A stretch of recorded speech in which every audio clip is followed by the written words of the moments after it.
प्रभु का नाम का स्तुति हो। Am I audible? Yes uncle. Okay, thank you. पिछले 2 हफ्ते से हम प्रेरितों का काम 13वां अध्याय से सुवार्ता कैसा जगत के अंत तक लेके जाने का प्रभु का आज्ञा को शिष्यों ने कैसा पूरा शुरू करने के लिए शुरू किया, इसके बारे में पढ़ रहा था। आज भी हम उसी अध्याय से कुछ बातें देखेंगे। 13वां अध्याय से इधर पौलुस और बरनबास और मर्क 3 जन साथ में थे और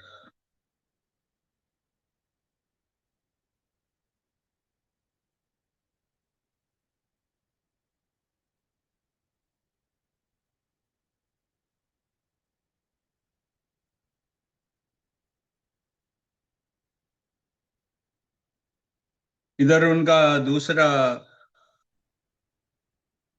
जगह था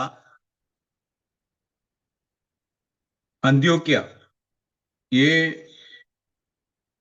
पिसिदिया का अंत्योक्या बोलते हैं। 14 कलम में 14 में लिखा है कि पिराग से चलकर पिसिदिया की अंत्योक्या में पहुंचे और उधर आराधनालय में जाकर बैठा और उधर लोग उनको बोला आप कुछ संदेश दे सकते हैं।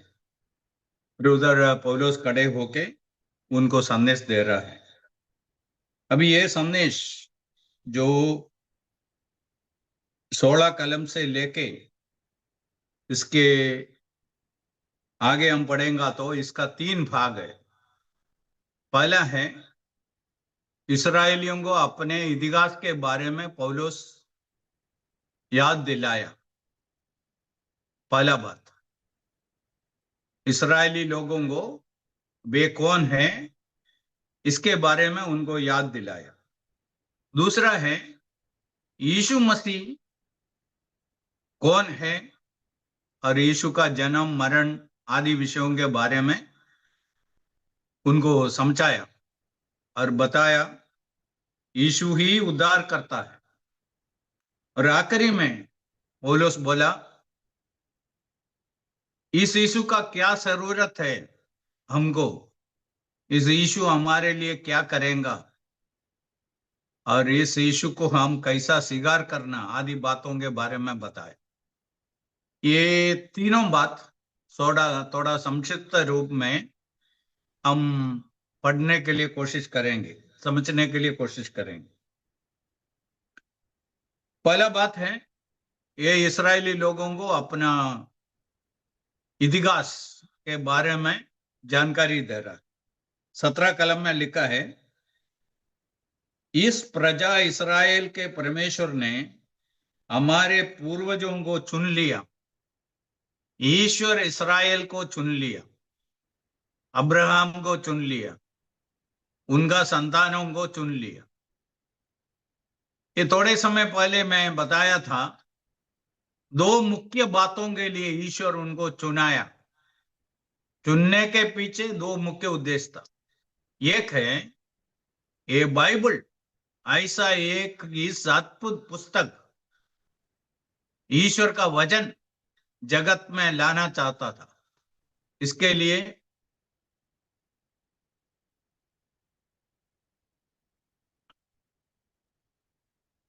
इस्राएलियों को चुना। हम इस्राएल के लिए ईश्वर को धन्यवाद देते हैं। बाइबल का 2 पुस्तकों को छोड़ के लूका का सुवार्ता और लूका ने लिखा हुआ प्रेरितों का काम, ये 2 पुस्तक लूका ने लिखा है। बाकी सारे पुस्तक यहूदियों के द्वारा ही लिखा हुआ है। और इस जगत में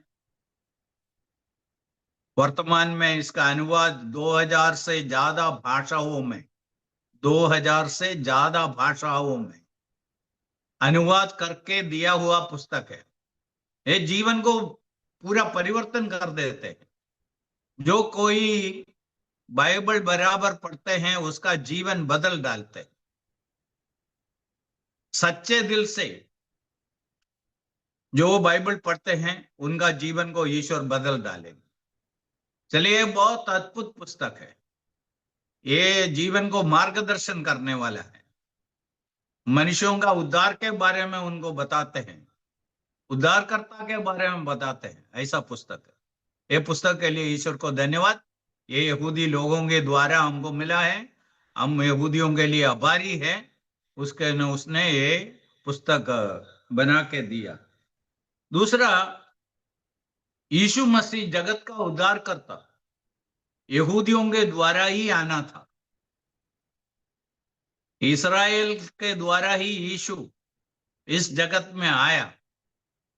चलिए, दूसरा बड़ा उद्देश्य था, ये उद्धारकर्ता को इस दुनिया में लाना था, वो यहूदियों के द्वारा ही ईश्वर किया।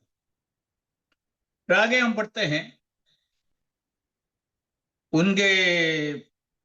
उसने मिस्र देश में प्रवास के समय उन्हें बड़ा बनाया, महान किया, संज्ञा में बढ़ाया और अपनी शक्तिशाली भुज बढ़ाकर उनको वहां से निकाल लाया।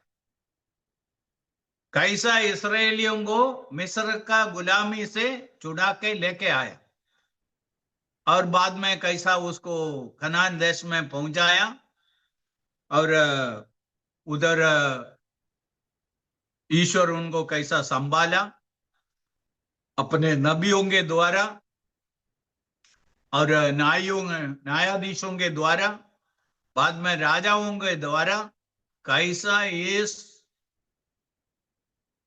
अनोखा लोगों को, यहूदी लोगों को ईश्वर चलाया, बढ़ाया, इसके बारे में पौलुस बोला है। और आखिरी में पौलुस बोला 22 में बोला है,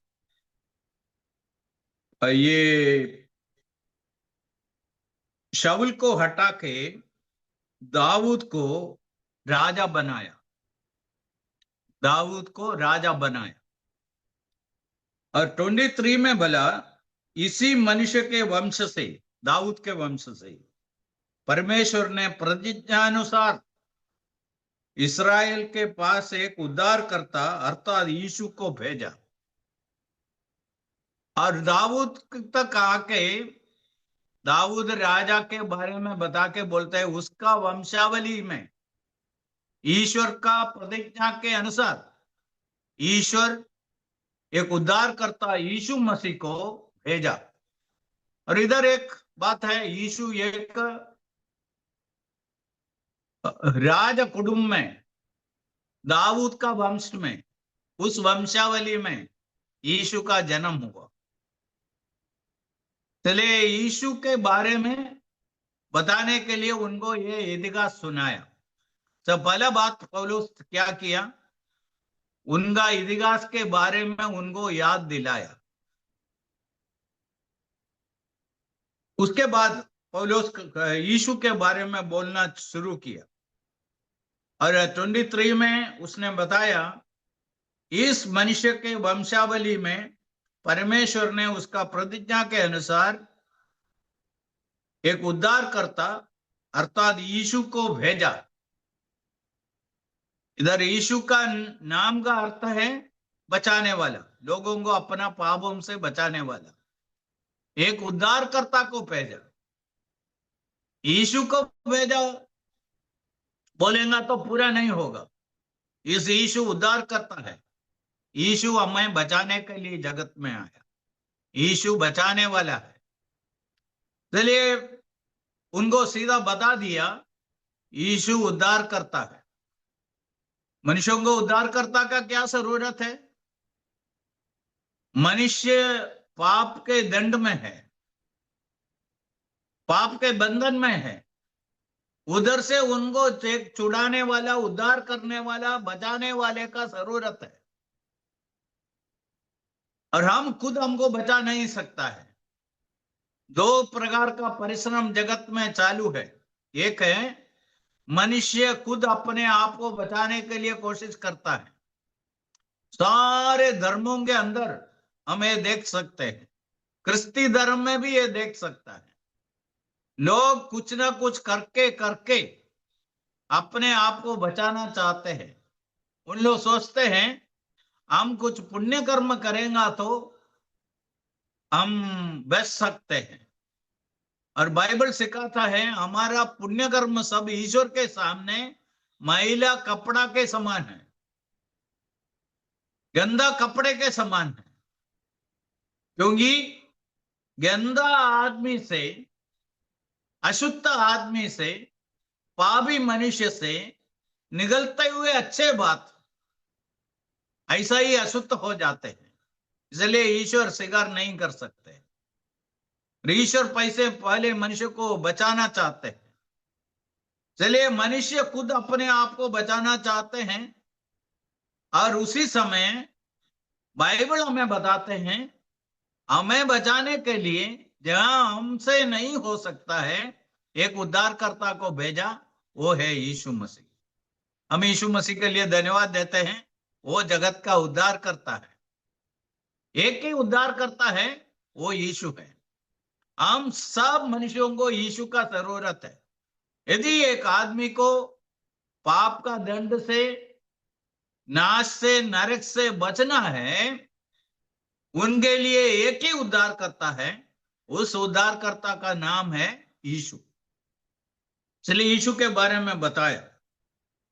और बाद में बताया यहूदी लोगों ने उनके साथ क्या किया।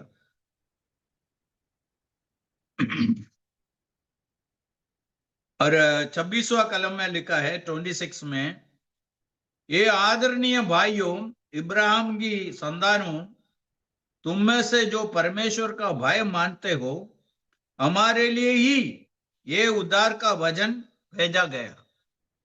उद्धारकर्ता को भेजा और ये उद्धारकर्ता हमको क्या देगा? उद्धार देगा।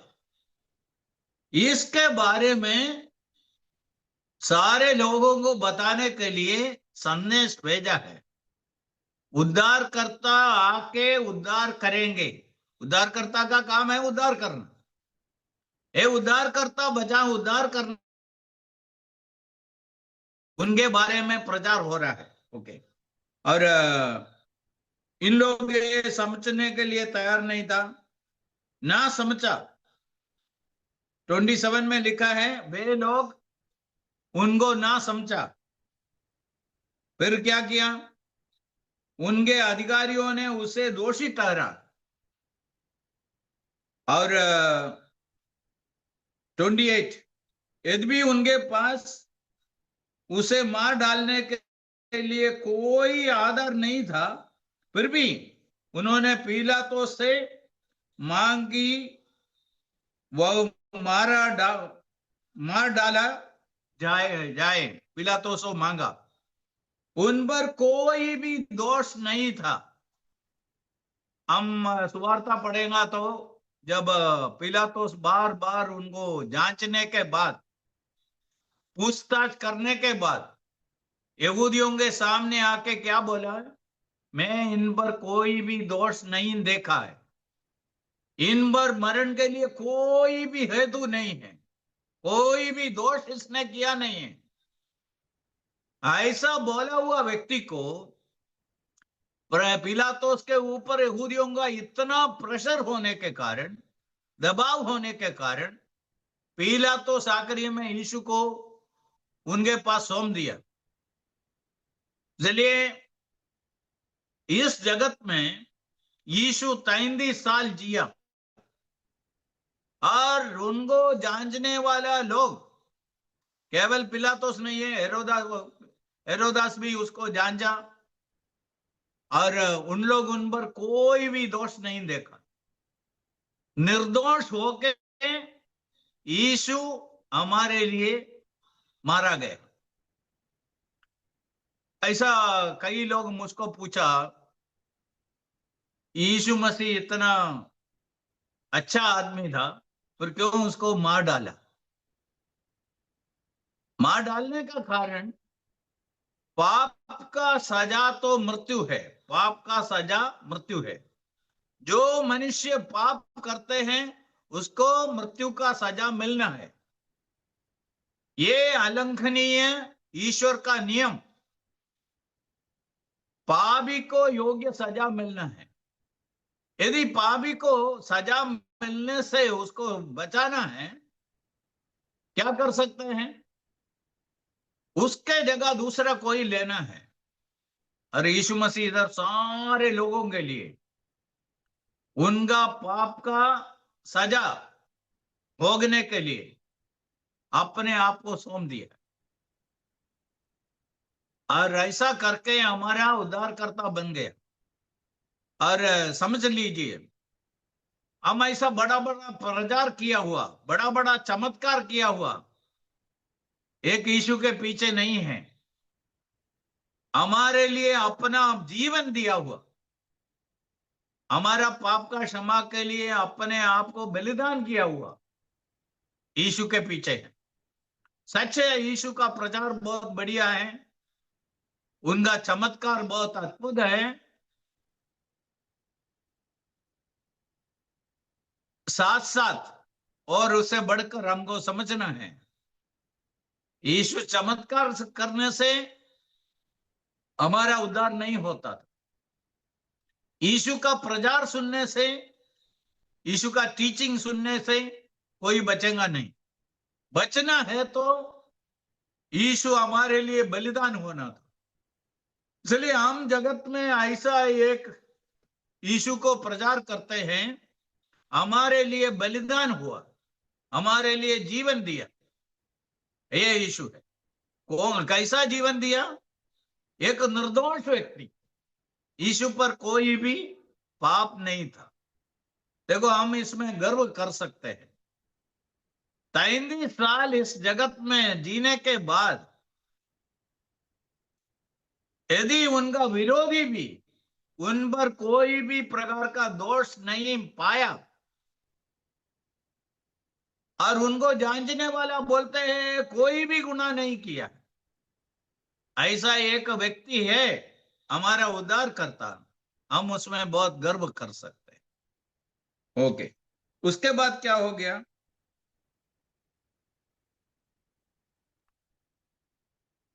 उनको कब्र में रख दिया, उतार के क्रूज से उतार के 29 में क्रूज से उतार कर कब्र में रख दिया। 30वां कलम, परंतु परमेश्वर ने उसे मृतकों में से जिला उठाया। अभी इधर यीशु का पुनरुत्थान के बारे में बता रहा। हम इतिहास में इतने बड़े बड़े वीर शूर लोगों के बारे में पढ़ते हैं, आखिरी में उनके बारे में हम क्या पढ़ते हैं? वो सब मर गया। गांधी जी के बारे में हम क्या पढ़ते हैं? गांधी जी को मार डाला और गांधी जी का शरीर दिल्ली में राजघाट में दफन किया। इसलिए बाकी सारे लोग कितना भी बड़े थे, उनका जीवन आखिरी में ऐसा समाप्त करते हैं, उनके बारे में लिखने वाले लोग ऐसा बोलते हैं आखिरी में उसका मरण हुआ। और यीशु के बारे में क्या लिखा है? देखो, बाइबल का सुवार्ता से लेके प्रेरितों का काम में, पत्रियों में कितना बार हम यीशु का पुनरुत्थान के बारे में पढ़ते हैं। बाइबल के अंदर एक ऐसा अध्याय है, 1 कोरिन्थी 15वां अध्याय, पूरा पुनरुत्थान के बारे में। उधर पहले यीशु का पुनरुत्थान के बारे में बताया। यदि यीशु पुनरुत्थान नहीं हुआ, हम यीशु से प्रार्थना करना मूर्खता का काम है। यदि यीशु का पुनरुत्थान नहीं हुआ, हम उन पर विश्वास करके उद्धार पाएंगे ऐसा सोचता है तो गलत है। ऐसा उद्धार नहीं। मरे हुए आदमी हमारे लिए क्या कर सकता है? कितना भी बड़ा आदमी है, लोगों को डराने वाला, मर गया तो आगे डरेंगे नहीं, डराएंगा नहीं, कुछ नहीं कर सकता है। इसलिए प्रभु का धन्यवाद हो, यीशु मसीह जीवित है। और बाकी सारे लोगों के बारे में मानव इतिहास कहते हैं वे सब मर गया, और उनके बीच में एक ही व्यक्ति उसके बारे में लिखा है। इधर भी हम पढ़ते हैं। और पौलुस हिम्मत बांध के उनको बताता है परमेश्वर ने उसको जिलाया। इसी पुस्तक में दूसरा जगह में हम पढ़ते हैं, पत्रोस कहते हैं मरण उसको पकड़ के रखना असंभव बात था। वो जीवन का कर्ता हो के मरण उसको पकड़ के रख नहीं सकता था। इसलिए मरण को पूरा पराजित करके विजय पाके यीशु आया। हम इसमें बहुत गर्व कर सकते हैं। यीशु का पवित्र जीवन, हम ऐसा एक व्यक्ति पर विश्वास करते हैं वो 33 साल इस जगत में पवित्र जीवन जिया। इधर दूसरा बात हमको गर्व करने के लिए है, वो है यीशु बाकी लोगों के जैसा मरण के द्वारा खत्म नहीं हुआ, मरण को पराजित करके जीवन में आया। और ये बहुत बड़ा मिरेकल था, सबसे बड़ा चमत्कार ये था। यीशु के पास लोग आके पूछा हमें एक चमत्कार दिखाओ। यीशु क्या बोला? योना नबी का चमत्कार से बढ़कर कोई चमत्कार नहीं मिलेगा। जैसा यूना 3 दिन और 3 रात मच्छी के पेट में रहा, वैसा मनुष्य पुत्र भी यीशु मसीह 3 दिन 3 रात पृथ्वी के अंदर रहेगा और उसके बाद बाहर आएगा। यीशु का पुनरुत्थान होगा। और उसके बाद क्या हो गया?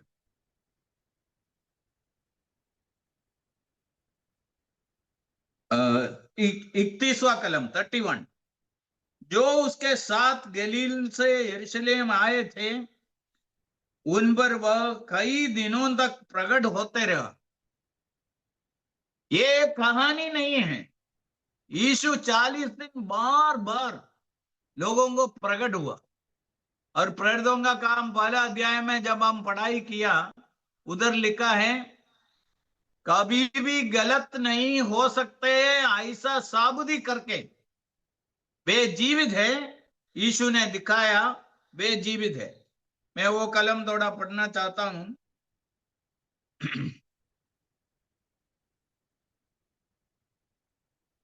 पहला अध्याय 3रा कलम, अपने दुख भोगे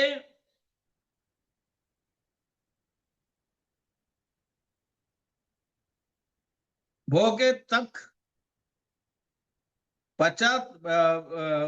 दुख भोगने के बाद उसने अनेक ठोस प्रमाणों से उन पर अपने आप को जीवित प्रकट किया। कभी भी गलत नहीं हो सकता। उनके साथ खाया, उनके साथ बात किया, उनको स्पर्श करने के लिए बोला, और यीशु बार बार प्रकट हो गया। क्यों? उनके मन में कभी भी कुछ संदेह नहीं होना है, यीशु जीवित है अभी भी। चलिए हम ऐसा एक उद्धारकर्ता के बारे में प्रचार करते हैं, वो आज जीवित है। वो मरण को पराजित करके पुनरुत्थान पाया हुआ प्रभु है। और 38 में उसका संदेश सब समाप्त करते हैं, यीशु के बारे में संदेश करते हैं। इसलिए हे भाइयों, 38 में हम पढ़ते हैं, इसलिए हे भाइयों तुम ये जान लो कि इसी के द्वारा पापों की क्षमा का समाचार तुम्हें सुनाया जाता है। और तुमको इस यीशु का क्या जरूरत है? इस यीशु तुम्हारे लिए क्या करेगा? हर एक मनुष्य एक यीशु के बारे में सुनते समय में पूछने का ये सवाल है, इस यीशु का क्या जरूरत है मुझको मेरे जीवन में? इस यीशु मेरे लिए क्या करेगा? इधर बताया, उनको बताया यीशु यीशु के द्वारा पापों की क्षमा का समाचार, पापों की क्षमा का समाचार। पापों का क्षमा का क्या जरूरत है? अभी देख लीजिए 2 कलम यूहन्ना का सुवार्ता 8वां अध्याय में यीशु यहूदियों के साथ बात करते समय में यीशु उनको क्या समझाया? यूहन्ना 8वां अध्याय, ये दो कलम अब बहुत ध्यान से सुनना है। 21वां कलम, जॉन 8:21। उसने फिर उनसे कहा, मैं जाता हूं और तुम मुझे ढूंढोगे और अपने पाप में मरोगे। जहां मैं जा रहा हूं वहां तुम नहीं आ सकते हैं। अभी मैं तुम्हारे साथ हूं, मैं तुम्हारे साथ बात करता हूं, मैं इधर से जाने वाला हूं, बाद में तुम लोग मुझको ढूंढेंगे। अभी मेरे पास आने के लिए तैयार नहीं है, बाद में मुझको ढूंढेंगे। और क्या होगा? आखिरी में तुम्हारा पापों में मरोगे। और मरने के बाद क्या होगा? जहां मैं जा रहा हूं वहां तुम नहीं आ सकता है। पापों में तुम लोग मरोगे और जहां मैं जा रहा हूं वहां तुम आ नहीं सकता है। 23 देख लीजिए, जॉन 8:23। उसने उनसे कहा, तुम नीचे का हो, मैं ऊपर का हूं। तुम इस संसार के हो, मैं संसार का नहीं हूं। देखो, यीशु उनसे बोल रहा है, तुम सब अलग है, मैं तुमसे बहुत अलग हूं। कैसा अलग हूं? तुम सब नीचे का है, पृथ्वी का है, मैं पृथ्वी का नहीं हूं, मैं स्वर्ग से आया हूं। तुम लोग संसार का है, मैं संसार का नहीं हूं। और उसके बाद क्या बोला? 24, ध्यान से सुनिए। इसलिए मैंने तुमसे कहा कि तुम अपने पापों में मरोगे, क्योंकि जब तक तुम विश्वास न करो मैं वही हूं, तुम अपने पापों में मरोगे। जब तक मैं कौन हूं ये तुम विश्वास नहीं करोगे तो तुम तुम्हारा पापों में मरोगे। इसी अध्याय में यीशु क्या लोगों को सिखाया? 12वां कलम।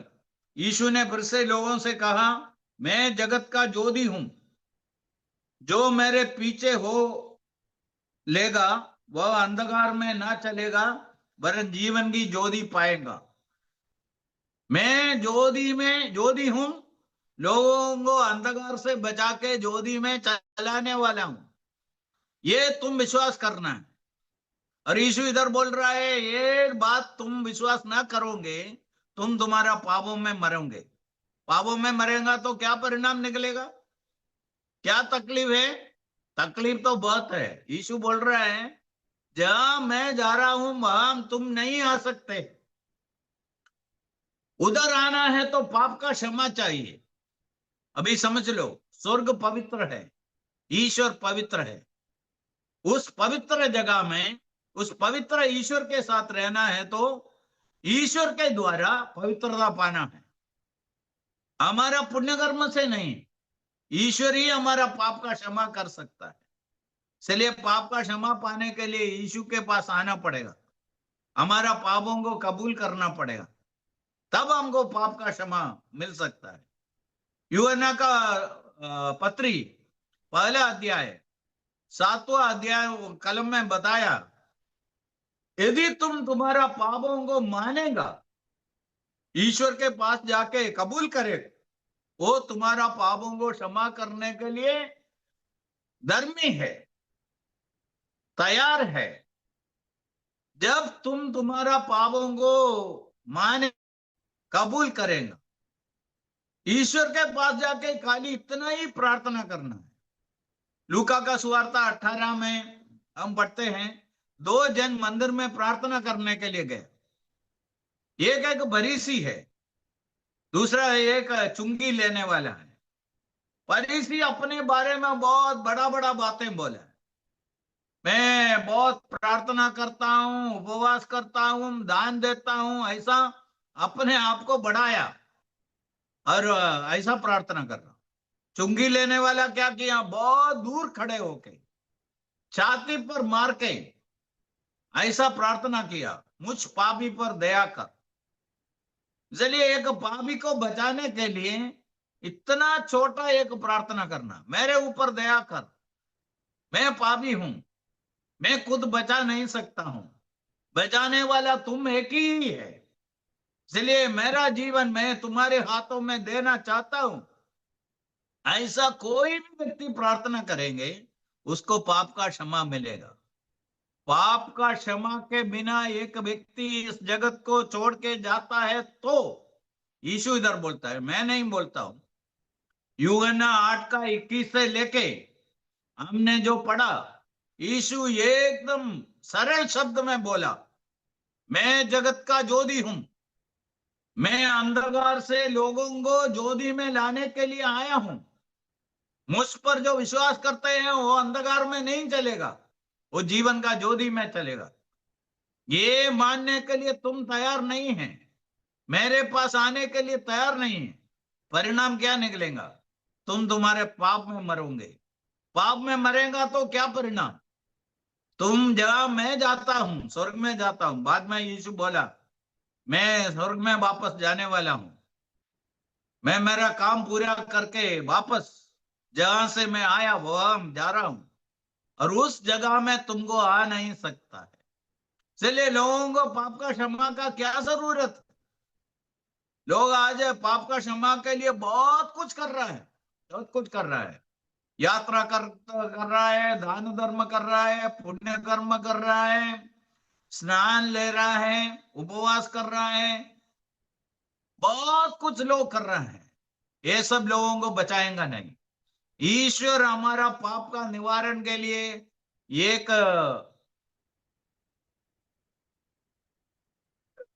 वो एक रास्ता तैयार किया है। पाप का योग्य सजा देके हमारे बदले में यीशु का पवित्र जीवन बलिदान करके उद्धार का रास्ता खोला है। इसलिए उद्धार करता एक ही है, बचाने वाला एक ही है, और बचने के लिए यीशु के पास आना है, और दूसरा मार्ग नहीं है, दूसरा रास्ता नहीं है, और दूसरा कोई हमको बचा नहीं सकता है।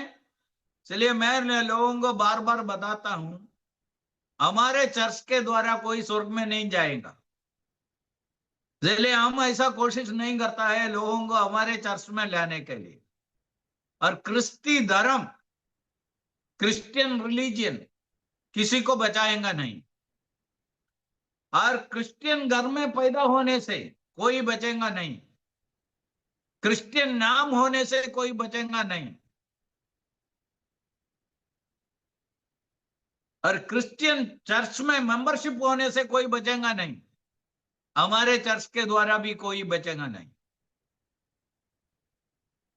मैं कभी कभी लोगों को ऐसा बताता हूं, हमारे चर्च में आया, प्रार्थना हमारे साथ प्रार्थना किया, और गाना हमारे साथ गाया, बार बार उधर आके बैठा, यदि यीशु को जीवन में उद्धारकर्ता के रूप में स्वीकार नहीं किया, पाप का क्षमा नहीं पाया, पाप को यीशु के सामने कबूल नहीं किया, यीशु पर विश्वास नहीं किया, ये वचनों के अनुसार, यीशु बोला हुआ वचनों के अनुसार एक बात 100% पक्का है, वो मनुष्य उसका पाप के साथ नाश में चले जाए। ये इसलिए हम सुवार्ता का प्रचार कर रहा है। इधर पौलुस इधर लोगों को क्या सिखाया? बोला है, यहूदियों को बहुत बड़ा इतिहास है, ईश्वर चुना हुआ लोग है, और उनके द्वारा ईश्वर बहुत बड़ा बड़ा काम जगत में किया है, और ये सब सही है। फिर जब उद्धार करता उनके पास आया, उन लोग उनको पहचाना नहीं, उल्टा उनके ऊपर गलत आरोप लगा के उसका मरण का दंड दिया, और ये उस यीशु मरण को पराजित करके जीवन में आया। यीशु पुनरुत्थान पाया, यीशु जीवित है, यीशु उद्धार करता है। चलिए पौलुस उधर प्रचार कर रहा है, तुमको इस यीशु का जरूरत है, तुमको विश्वास करना पड़ेगा। और उसके बाद क्या बोला? वो पढ़ के मैं पूरा करना चाहता हूं 24 में। इसलिए मैंने तुमसे कहा कि तुम अपने पापों के सॉरी प्रेरितों का काम ठहरवा दिया है।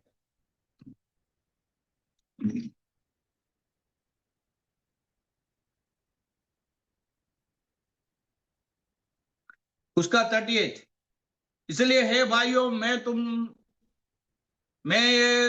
ये जान लो, तुम ये जान लो कि इसी के द्वारा पापों की क्षमा का समाचार तुम्हें सुनाया जाता है, और उसी के द्वारा प्रत्येक विश्वास करने वाला, समझ लो, प्रत्येक विश्वास करने वाला उन सब बातों से छुटकारा पाता है। कैसा पाप का छुटकारा पाएगा? केवल विश्वास करने से। ये है बाइबल का रास्ता। और मैंने बोला है, कुछ लोग क्रिश्चियन बोलते हैं बाइबल से दूर चला गया, उन बाकी धर्मों के जैसा लोगों को सिखाता है पुण्य कर्म करते ही रहो, तब उद्धार पाएंगे, तब स्वर्ग में जाएंगे। इधर क्या सिखाया? विश्वास करने वाला उन सब बातों से छुटकारा पाता है, और ईश्वर मनुष्यों को बचाना चाहते हैं। इसलिए यीशु मसीह इस जगत में मनुष्यों को बचाने के लिए आया, उद्धार देने के लिए आया। एक ही उद्धार करता है। उस उद्धार करता उद्धार सारे लोगों के लिए तैयार करके दिया। अभी मनुष्यों का क्या काम है? एक एक व्यक्ति अपने लिए, अपना पाप का क्षमा के लिए यीशु के पास आके उन पर विश्वास करना। क्या विश्वास करना? यही उद्धार करता है, यही बचाने वाला है। 2000 साल पहले इस यीशु मेरे लिए इस जगत में आके मेरा पाप का निवारण के लिए मेरे ऊपर पाप का जो सजा था अपने ऊपर ले लिया, और यीशु मरण को पराजित करके पुनरुत्थान पाया। यही उद्धार करता है। मैं उस उद्धारकर्ता को मेरा उद्धारकर्ता बनाता हूं। इस उद्धारकर्ता के हाथों में मैं मेरा जीवन दे देता हूं, तब हमको उद्धार पा सकता है। इसलिए देख लीजिए पौलुस का संदेश। इसलिए हमारा संदेश का मुख्य विषय यीशु मसीह है। यदि यीशु के बारे में हम बताया नहीं है, हमारा संदेश अधूरा है।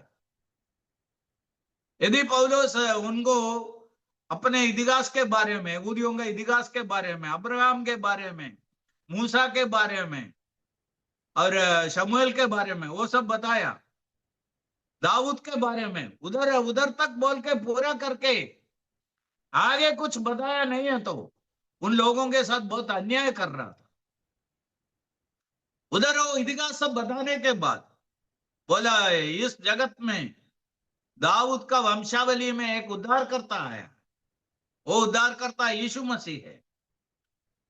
उसने 33 साल इधर एक पवित्र जीवन जिया, आखिरी में यीशु हमारे लिए अपना जीवन को बलिदान किया, और यीशु पुनरुत्थान पाके जीवित है। और उधर भी पूरा नहीं किया, उधर भी उसका संदेश बंद नहीं किया। लोगों को बताया इस उद्धारकर्ता का जरूरत आपको है, इस उद्धारकर्ता तुम्हारा उद्धारकर्ता बनना है, इस उद्धारकर्ता को विश्वास के द्वारा स्वीकार करना है, तब उद्धार पा सकता है। चलिए देखो, बाइबल का मुख्य संदेश है, एक व्यक्ति को उद्धार पाने के लिए यीशु को स्वीकार करना ही पड़ेगा। ये कोई बच्चों का काम नहीं है। बड़े होने के बाद, समझदार होने के बाद, बराबर सुवार्ता सुनने के बाद, मैं कौन हूं, यीशु कौन है, मुझको यीशु का क्या जरूरत है, इस यीशु मेरे लिए क्या कर सकता है, और यीशु को स्वीकार नहीं करेगा तो क्या परिणाम निकलने वाला है, यीशु को स्वीकार करेगा तो क्या परिणाम निकलेगा, क्या मिलेगा, ये सब समझने के बाद अच्छी तरह समझने के बाद आखिरी में उस चुंगी लेने वाले के जैसा ईश्वर से हम प्रार्थना करेंगे, मुझ पापी पर दया कर। और क्रूस का चोर के जैसा जब तुम तुम्हारे राज्य में आएगा मुझको याद करना है। ऐसा एक सरल छोटा प्रार्थना के द्वारा नरक में जाने वाला, पाप के बंधन में रहने वाला एक व्यक्ति छुटकारा पा सकता है, पाप का क्षमा पा सकता है, नरक से बच सकता है, स्वर्ग जा सकता है। यह है बाइबल का संदेश। चलिए पौलुस उधर जाके यीशु के बारे में सिखाया और लोगों को बोला, ये उद्धार करता, तुम्हारा उद्धार करता है, ये तुमको बचाना चाहते हैं, विश्वास के द्वारा तुमको छुटकारा पा सकता है, बच सकता है, उद्धार पा सकता है। उसके लिए कुछ नहीं करने का है, कहां भी नहीं जाने का है, और पानी में जाके डूबने का जरूरत नहीं है, चर्च का मेंबरशिप लेने का जरूरत नहीं, कुछ नहीं है। जब एक व्यक्ति बैठा है उधर हृदय खोल के यीशु को इतना बोलने से, जैसा क्रूस का चोर। अभी मैं इधर समाप्त कर देता हूं। क्रूस का चोर जो पश्चाताप किया, यीशु को, यीशु से प्रार्थना किया, बाकी दूसरा चोर के जैसा ही था। आखिरी क्षणों में जब आया वो उसका आंख खुल गया, उनका हृदय में कुछ प्रकाश पहुंच गया, अपने आप को देख लिया, यीशु को देख लिया, समझ लिया ये यीशु अलग है, हमारे जैसा नहीं है, इस जगत का उद्धार करता है, सच में बचाने वाला यही है। इसलिए समझने के बाद प्रार्थना किया। ऐसा पौलुस कहते हैं, विश्वास के द्वारा छुटकारा पा सकता है, विश्वास के द्वारा पाप का क्षमा पा सकता है, विश्वास के द्वारा नरक से, नाश से बच सकता है। यह है बाइबल का संदेश।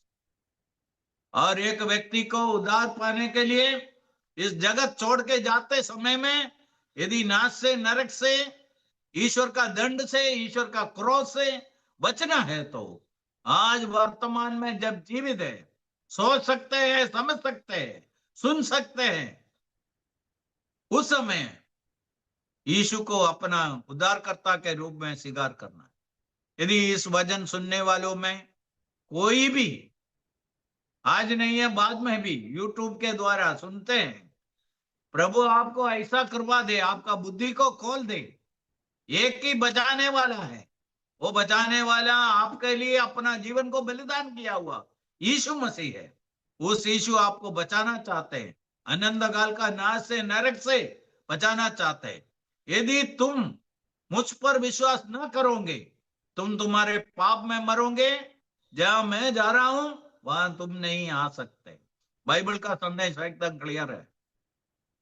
बाइबल लोगों को अपना धर्म से इस धर्म में लाना नहीं चाहता है। कोई भी धर्म वाला हो, कोई भी भाषा वाला हो, और उनको यीशु के पास लाने का हमारा परिश्रम और प्रार्थना इतना ही, लोग यीशु को पहचाने। शायद कभी भी जिंदगी में एक चर्च में नहीं गया होगा, कोई बात नहीं। यदि आप यीशु को स्वीकार किया और यीशु के साथ एक आनंद काल का संबंध में आया, और यीशु ऐसा लोगों को क्या वायदा देता है, मैं तुमको कभी ना छोड़ूंगा, कभी ना भूलूंगा, जो मेरे पास आते हैं मैं उनको कभी ना छोड़ूंगा। ये यीशु का वायदा है। यीशु विश्वास योग्य है। यदि मेरा आज का मैसेज सुनने के बाद आप आज तक उद्धार नहीं पाया है तो ये छोटा प्रार्थना करके आप उद्धार पाओ, बच सकते हैं, और नाश से बच सकता है, नरक से बच सकता है। और यीशु का नाम लेके पुकारो, यीशु ही बचाने वाला है। प्रभु इन वचन को अपने जीवन में अमल करने के लिए आपको कृपा दे, बुद्धि दे और मदद दे। ये मेरा प्रार्थना है। प्रभु इन वचनों को आशीष करे।